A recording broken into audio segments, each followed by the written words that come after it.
Greetings, fellow noob. Today we are on Surf Noble. Let's get right into it. Stage 1, first ramp. You wanna hug the slant here, not touch it, but hug it.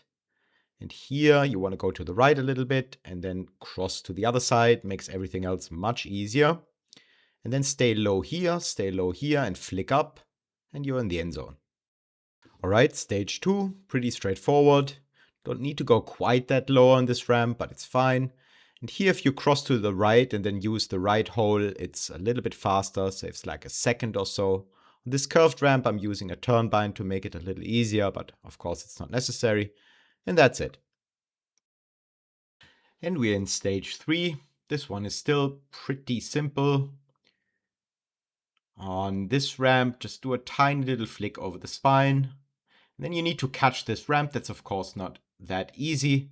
And then you need to do sort of like a medium flick. Not too high, not too low. It may require a little bit of trial and error. Now stage 4. The beginning section can only really be done one way, I think. You have to do this sort of delaying thing. Just requires practice. And then here you make your life a lot easier if you go super high. And note how I'm not in a hurry to get through this hole here.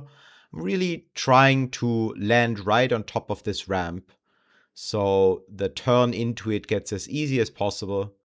It's not fast, of course. If you don't moon and go flat, it's faster, but it's much harder. Stage 5 can be done in a bunch of different ways. On the first ramp, you want to stay pretty high and then catch the second one really low, cross over, and then launch yourself into this middle section. And I'm first showing you the fast and hard version, where you do a really flat flick into the hole in the ground here.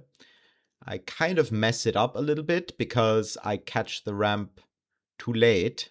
And then I also exaggerate the flick here a bit too much. So I go very high and I do ultimately make it into the end zone, but it's quite messy. The easier way is to ride the ramp that sets up the flick longer and then go into a really high moon. And then catching the ramp at the bottom is much easier. Here I also do a much better flick. And overall I think this is a much easier way, but also a slower way to do the end of stage 5.